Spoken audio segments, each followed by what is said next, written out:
Okay. Let's see if we can do this.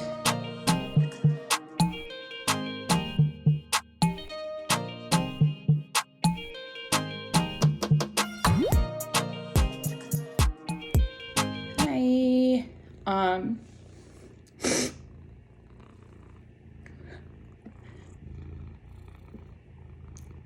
I had to let Kitty go.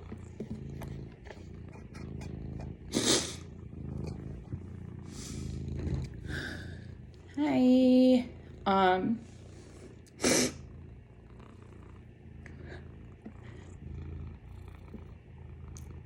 I had to let Kitty go.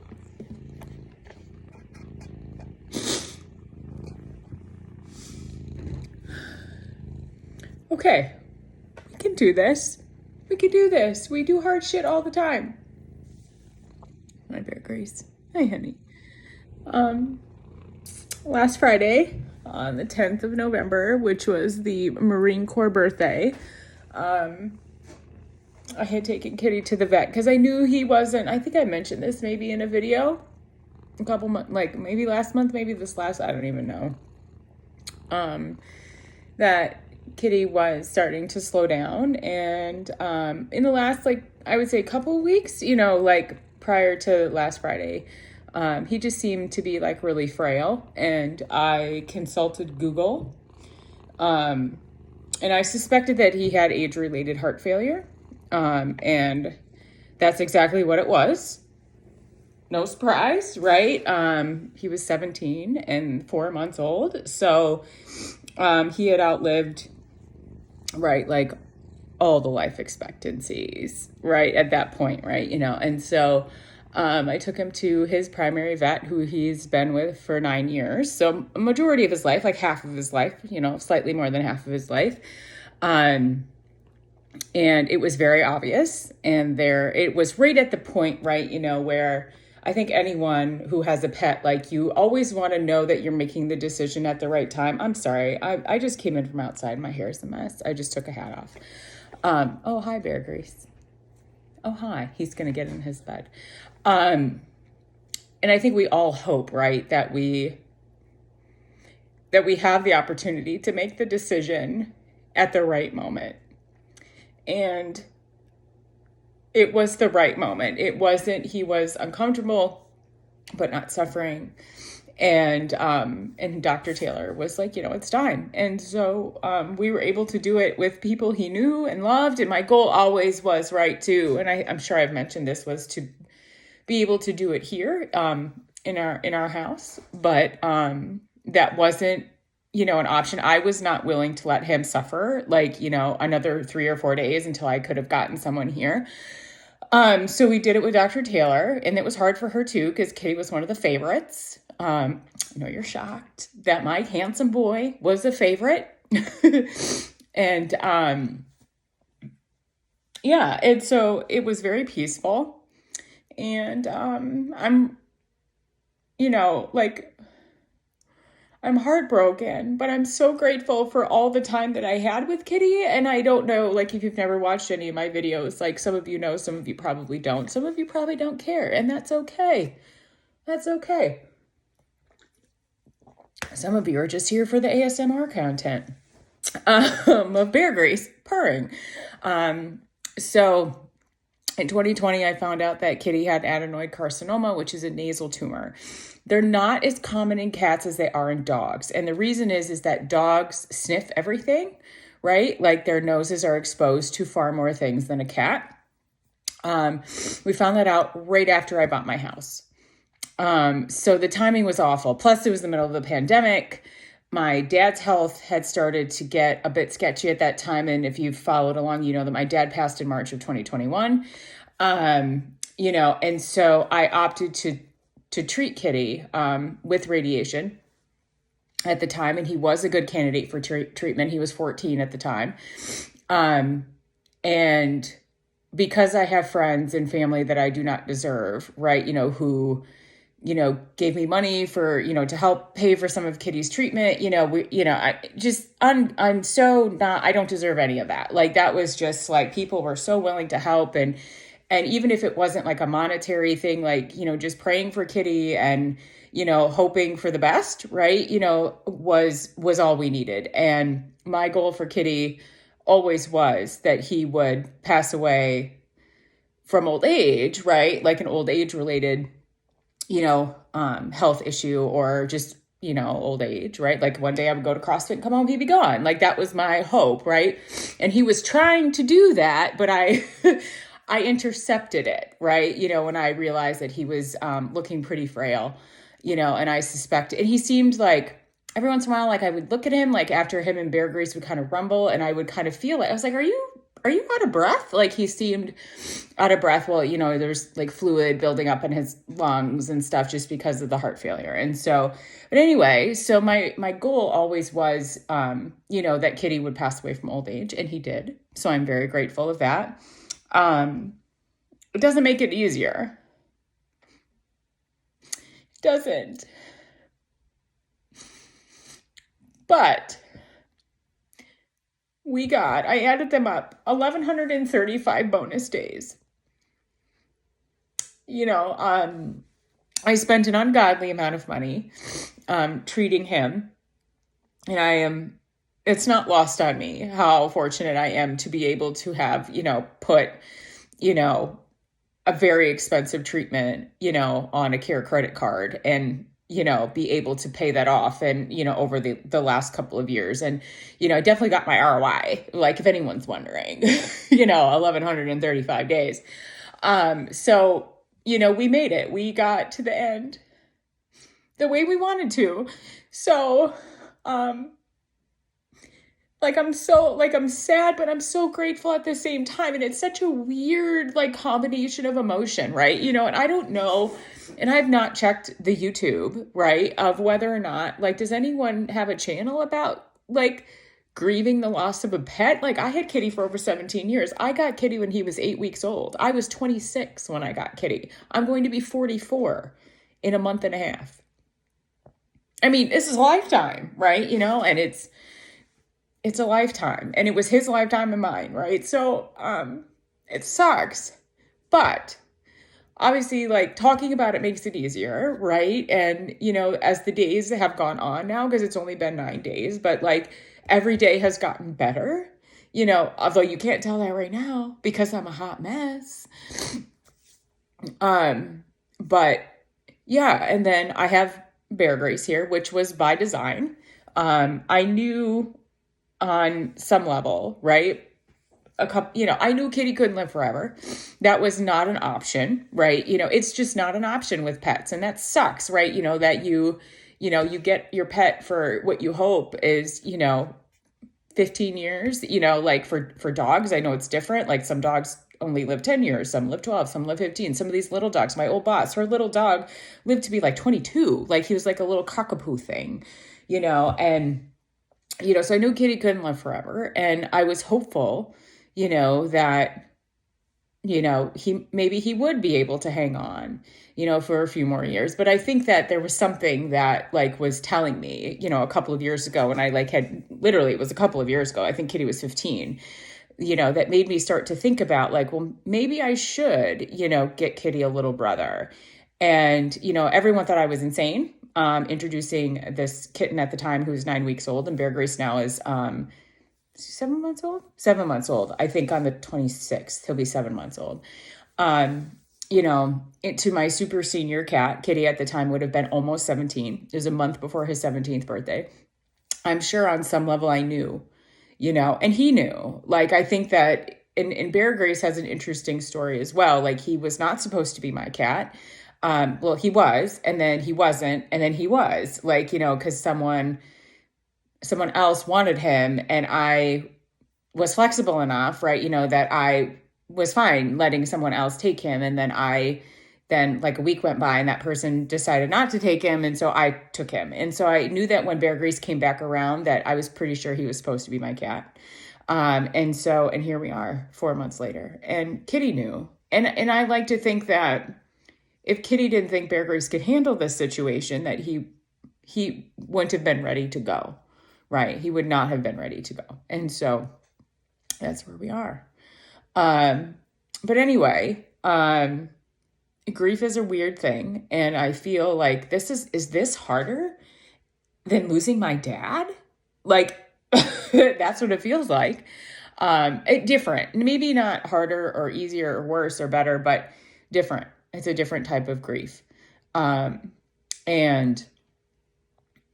yeah, and it is what it is, right? And so I'm just trying to embrace like the fact that I got so much extra time with him, right? And he did not die from cancer. And that was my thing, right? And then after my dad died, I used to ask, and I don't know, I've never died. I don't know how this works. Like, can my dad hear me? Like, I'm like, hey, Dad, can you hear me? Like, is that a thing? I don't know, right? I don't know. Like, I know my dad's in heaven, but I'm like, are you getting the message? Did you get the message? And I think he did. And so my dad was in the Marine Corps. He's a Vietnam era Marine. And after my dad passed away, I used to talk to my dad a lot. And I still do, be like, Dad, like, what the hell? But I used to ask him, when it's time, can you come get Kitty? And help him get to the Rainbow Bridge and wait for me. And then Kitty died on the Marine Corps birthday. So I'm pretty sure that my dad got the message. Yeah. So I just wanted to post this because I think it will help with my own process and maybe help someone else that, it's totally fine if you want to be a hot, crying, snotty mess when your pet dies. Don't let anyone tell you that it's just a cat. It's just a dog. It's just a guinea pig. Like I was with Kitty every day for 17 years. You have been with your pet every day, their whole lives, right? And like, there is a hole, where he was and where your pet was. And I made a decision to introduce, and it's kind of a joke in my family, replacement Kitty. It's not, and I say that to be lighthearted about it. Like, Bear Grylls is not replacing Kitty. Nothing will ever replace Kitty. Like, I will never feel the same way about another cat as I did about Kitty, because he came into my life when I was young. I was a broke grad student. I had no money. I could not afford him. And it was perfect. And it gave me purpose, right? And something to do and someone to be with and not be so lonely because I would come home and he would be there, And so Bear Grylls' job is very different. Like, I told Bear Grylls when I got him, I was like, Kitty is very special. Oh my God, I'm snotting right here. Oh my God. Ugh, is it fixed? Okay. I got, Kitty was very special. And I told Bear Grylls, you are also special, but you are special in a different way. I was like, you are going to be the reason why I don't have to go to a mental institution when Kitty passes away. So Bear Grylls knows that he has a very important job. And yeah, so I just wanted to, again, just come on here and just tell you, like, if you're sad that your pet died, that's fine. You can grieve any way you want. And it doesn't, people are weird. Like, they're like, oh, it's just a cat. I was like, no, but it was my cat, and, and you might feel the same way. And I don't know. I know that they're a lot better about pet grief, like the loss of your pet and like having support now than I think we ever have been, because a lot of people I don't have children. A lot of people don't have kids. Like, he is my family. Like, Bear Grylls is my kid, it's like, it's the same, and I get that it's different than like the way my mom feels about me. Right. But like, this is my responsibility. Right. And so, Bear Grylls and I are doing well. I had to let everyone know, like, Kitty was a fucking legend, right? So it was like when my dad passed away, I had to like tell everyone my dad died. Now it was like, I had to make sure I got to everybody, and let them know that Kitty had passed away. But Bear Grylls is doing well, and he is not looking for Kitty. So I don't want anyone out there to worry, like, if you were, that this, this little cat is missing Kitty or looking for him. He's not looking for him. They were only together for about 4 months, so it was pretty short. Obviously, I would have loved 4 years, but that's fine. That's fine. Kitty was ready. I never wanted him to stick around just for the sake of sticking around. I didn't want it to be for me or anything else. And he went on his own terms, which is good, right?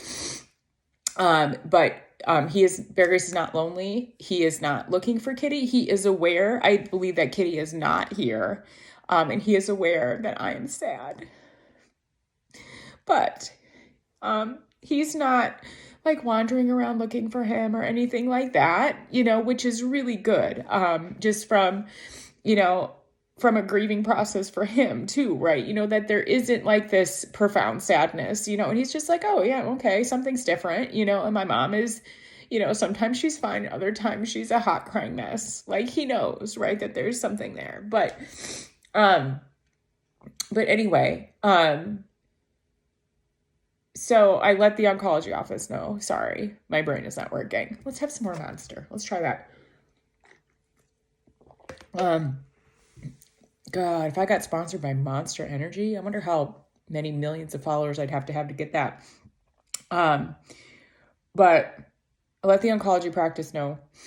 And they actually have a social worker that deals with the loss of pets. And she called me and she said, you can call me anytime. And I was like, oh my God, this is amazing, right? Just the amount of support that is available out there. So I encourage you, if you have lost a, really important pet in your life, whether you had that pet for a year, a month, a week, 2 years, 5 years, 17 years, 25 years, like whatever, like if you have that in your area, please seek that out.